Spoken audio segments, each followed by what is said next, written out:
a convicted killer walked straight to Tupac's table, pulled out the chair, and said, "This seat is mine now." What Tupac did in the next 30 seconds made every inmate in that cafeteria go completely silent, and nobody ever questioned him again. This is the story of the moment that defined Tupac Shakur's entire time at Clinton Correctional Facility. If you want the full story, hit subscribe. We drop new Tupac prison stories every single day. This is the story of the moment that defined Tupac Shakur's entire time at Clinton Correctional Facility. The moment that separated who he was on the outside from who he would become on the inside, and the moment that every inmate, every guard, and every person who was in that cafeteria would talk about for years. It was the fall of 1995. Tupac Shakur had been at Clinton Correctional Facility in Dannemora, New York for several weeks. He was 24 years old, one of the most recognized names in the entire music industry, and now just another number inside one of the most maximum security prisons in the state of New York. The intake process had stripped away everything: the jewelry, the clothes, the entourage, the studio sessions, the crowds of people who wanted to be near him. All of it was gone. What remained was a young man in a prison uniform trying to figure out how to survive a world that operated by completely different rules than anything he had ever known. Prison life at Clinton was structured, brutal, and unforgiving. There were no second chances in the social hierarchy of that facility. Every single day was a test. Every interaction carried weight. Every decision you made in front of other inmates sent a message about who you were and what you would tolerate. The men inside those walls had been there for years, some for decades. They had built their reputations slowly, carefully, through 1,000 small moments that added up to either respect or vulnerability. And when someone new arrived, especially someone famous, the testing began immediately. Tupac had already felt it in the first few weeks. The stares that lasted a little too long. The conversations that stopped when he walked into a room. The way certain inmates positioned themselves near him, not out of friendship, but out of curiosity. They wanted to know what he was made of. Fame on the outside meant absolutely nothing inside those walls. What mattered was how you carried yourself when nobody was watching, and how you responded when somebody decided to find out exactly where your limits were. The cafeteria at Clinton was one of the few places where the entire inmate population moved through the same space. It was loud, crowded, and constantly tense with an energy that never fully settled. Hundreds of men eating institutional food under fluorescent lights, conducting the invisible business of prison politics through glances and gestures and words that meant 10 different things depending on who was saying them and who was listening.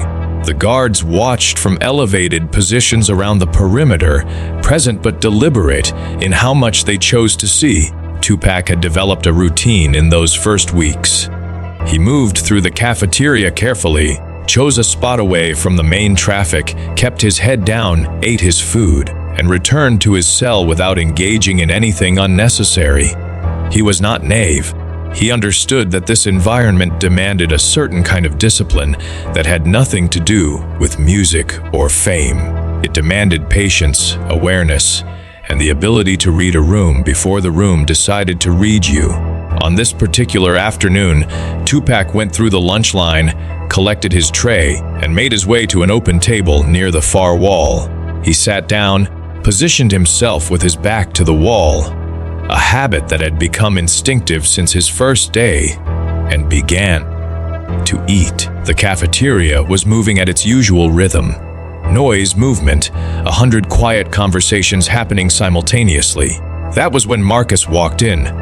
Marcus had been at Clinton for 9 years. He was 31 years old, lean but hardened in the way that only years of institutional life could harden a person. He had arrived at the facility as a convicted killer, sentenced to 25 years, and in the time since he had built something inside those walls that most men spent their entire sentences trying to build. Influence. Not the loud, aggressive kind that burned itself out quickly. The quiet kind the kind that other inmates deferred to without being told to, the kind that guards were careful around. Marcus did not need to raise his voice to make his presence felt.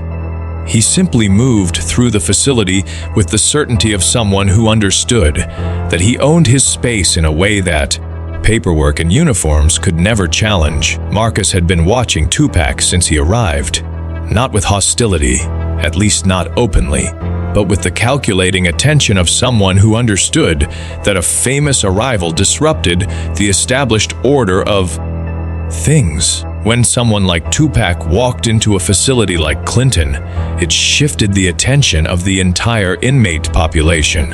It created a new center of gravity, and Marcus, who had spent 9 years making himself the center of gravity in that facility, was not interested in competition. He walked directly to Tupac's table. His movements were unhurried, deliberate. 3 inmates who had been sitting at nearby tables quietly relocated without a word. Reading the situation before it fully developed, Marcus reached the table, placed one hand on the back of the chair directly across from Tupac, pulled it out slowly, and sat down. He did not ask. He did not hesitate. He simply sat, placed his tray on the table, and looked directly at Tupac with an expression that carried the full weight of 9 years of accumulated authority. "This seat is mine now," Marcus said. His voice was calm, almost conversational, but every inmate within earshot heard it and went still. The cafeteria did not go silent all at once. It happened in a wave, spreading outward from that table as one person noticed, then another, then another. Within 15 seconds, the section of the cafeteria surrounding Tupac and Marcus had gone completely quiet. Men who had been mid-conversation stopped talking. Men who had been focused on their food looked up. Everyone understood what was happening. This was not about a chair. This was a declaration. Marcus was establishing, in front of as many witnesses as possible, that Tupac Shakur did not have special status inside Clinton Correctional Facility. That fame was a currency that held no value here, that the rules of this world applied to everyone equally, and that Marcus was one of the people who enforced those rules. Tupac looked up from his food. He looked at Marcus. He did not look away. He did not look around the room to gauge the reaction of the other inmates. He did not look toward the guards. He held Marcus's gaze with an expression that was completely calm, completely present, and completely unafraid. Then Tupac looked back down at his food and continued eating. He did not move. He did not speak. He did not acknowledge the statement in any way that suggested it had landed with the intended effect. He simply continued eating at the same pace, with the same composure, as if Marcus had said nothing at all. The silence in that section of the cafeteria became something physical. Every person watching understood that something significant had just happened, but it had happened so quietly, so completely without drama, that it took a moment to process. Marcus had made his move, and Tupac had responded not with words, not with aggression, but with something that was somehow more powerful than either. Absolute stillness. Marcus stared at Tupac for a long moment. The calculation in his expression shifted slightly. He had expected one of 2 responses, confrontation or retreat. He had not expected this. He had not expected someone to simply absorb his challenge and continue existing as if it had not occurred. That kind of response required a certain kind of confidence that Marcus had encountered very rarely in 9 years inside walls. It was the confidence of someone who genuinely did not need the approval or the fear of the people around him to feel secure in where he stood. After what felt like a very long time, Marcus picked up his tray, stood up from the chair, and walked back to his usual table without a word. He did not look back. He did not acknowledge what had just happened in any way that would require him to explain it to the men watching. The cafeteria gradually returned to its normal noise level, but the conversation that ran underneath that noise for the rest of the afternoon was entirely about what had just happened at that table near the far wall. In the days that followed, something shifted inside Clinton Correctional Facility. Not dramatically, not overnight, but in the way that real shifts happen inside a place like that, quietly, incrementally, through 100 small interactions that built on each other until the cumulative effect became impossible to ignore. Inmates who had been testing Tupac, probing for weakness, stopped probing. Men who had watched him carefully from a distance started watching him with a different kind of attention. Even Marcus, who continued to move through the facility with his usual authority, gave Tupac a different kind of space. Not the space you give someone you fear, the space you give someone you have decided to respect. Tupac would later reflect on that period as one of the most formative experiences of his life, not because of the hardship, though the hardship was real, but because of what it taught him about the nature of strength. He had walked into Clinton Correctional Facility as one of the most famous young men in the country, and he had learned, in the most direct way possible, that fame was a story other people told about you.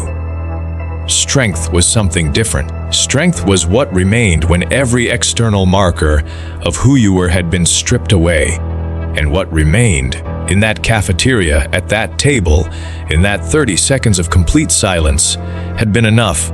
Nobody who was in that cafeteria on that afternoon ever forgot what they saw. Not because of what was said, but because of what was not said. In a place where every interaction was a negotiation and every moment of perceived weakness was a door left open for someone else to walk through. Tupac Shakur had done something that most men inside those walls spent years trying to figure out how to do. He had held his ground without making it a fight. He had communicated everything that needed to be communicated without a single word. He had understood, instinctively, that the most powerful response to a challenge is sometimes the one that refuses to recognize the challenge as leak. That afternoon in the cafeteria was not the end of Tupac's time at Clinton Correctional Facility. It was, in many ways, just the beginning. But it was the moment that established, beyond any further question, who Tupac Shakur was when the music stopped and the real world closed in around him. And for every inmate who witnessed it, that question had been answered completely. If this story showed you something real about who Tupac Shakur was beyond the music, beyond the headlines, beyond everything the world thought it knew about him, then you already understand why this channel exists. Every single day we bring you the stories that never made the news, the moments that happened inside those walls that most people never heard about. The real Tupac, not the legend, not the myth. The man who walked into one of the most dangerous correctional facilities in the state of New York and walked out with his dignity completely intact. Hit subscribe and turn on notifications so you never miss a story, because the story you just heard is only the beginning. There is so much more, and every single one of them will hit you exactly like this one did.